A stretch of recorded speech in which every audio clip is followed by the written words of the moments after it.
Our background is kind of like everyone else's. You know, we met, we fell in love a whole bunch of years ago, 24 years ago, and met at college. And it's been kind of a wonderful story ever since. We've got how many kids now? 6. Got six kids. And in fact, we've got a couple new ones that we've just added to our family. When most people our age are retiring with no kids in the house, we've decided we need more kids in the house. And so we've just recently, in fact in the last 2 years, adopted 2 new children. And so it's exciting to have a large family because it gives us the abilities to, well, I don't always feel young, but at least we think young because we have to. Our kids get us to it. And we do a lot of things together. We travel extensively.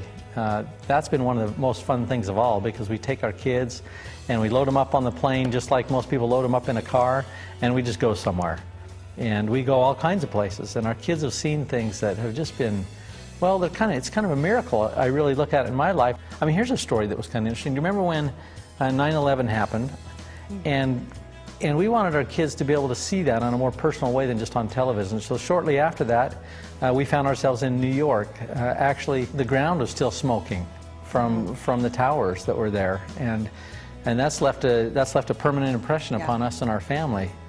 And I think what this opportunity has afforded us more than anything is the ability to teach our children and to help them gain perspective in their life and how things are so much different when you have firsthand experience of those kind of things. It's been a real blessing, hasn't it? It's just been amazing for them.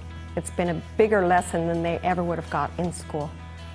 Well, as soon as that door opens and the kids come home from school, they run to the fridge. I just wanted, does the school not feed these kids? I know I'm paying for the lunch bill all the time because we just kind of get out of the way so they can feed themselves before we communicate anything. You know, it's a stampede. Typically, if they have homework, that's the first thing they do. They do their homework, and then we do things together.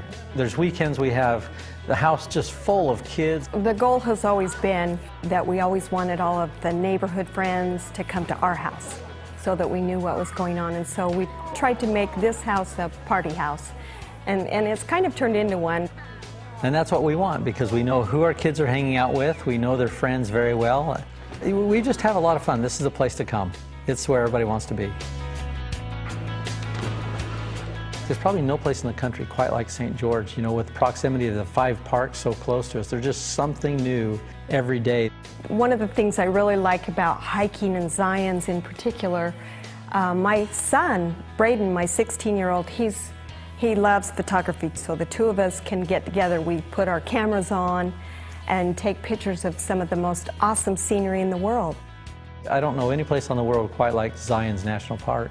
It's just such an interesting landscape that you just never get tired of it.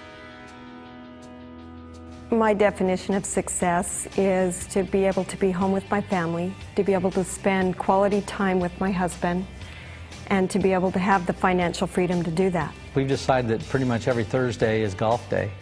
And so we've been able to go out there and make sure that we've got a nanny or babysitter, someone that comes in every Thursday, and we just set our tee times, we go golfing. We've been able to set up things in our life that are important to us because this business allows us to do it. You know, people say that money's not important, but I work 60 hours a week to chase it. And so money is important. It's important that we find a way to generate our money so that we do it in as little time as possible so that we can go out and pursue those things that really are important. And that's what MonaVie's done for us. It's gave us the capacity to decide what is important in our family and make it so we've got the time and energies and financial wherewithal to pursue it. You know, quite often you look at success and think, gosh, they're so lucky. But my experience has been success doesn't come as a result of luck. It comes as a result of planning. And so when you spend your time seeking for the vehicles that can get you what you want, I tend to think a big chunk of people will end up finding our business, our industry.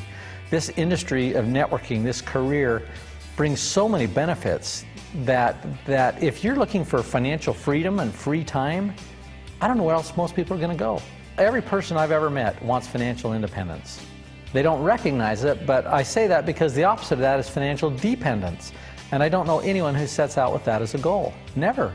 And so for us, it's just been a constant pursuit that led to this industry of network marketing.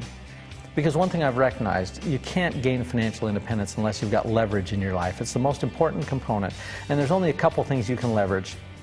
You can leverage your time, or you can leverage your money. And for the bulk of us, we don't have money to leverage.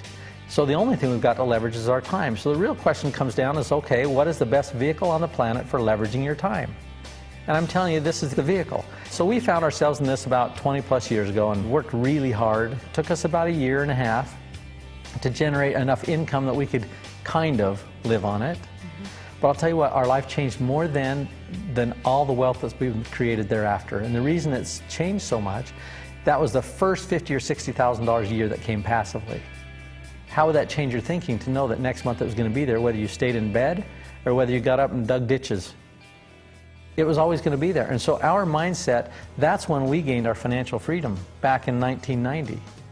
And what I like about it is that you find that you enter like a new dimension. Your mind is able to start focusing on things you hadn't focused before. Things like, well, more altruistic things. How can I make a difference today?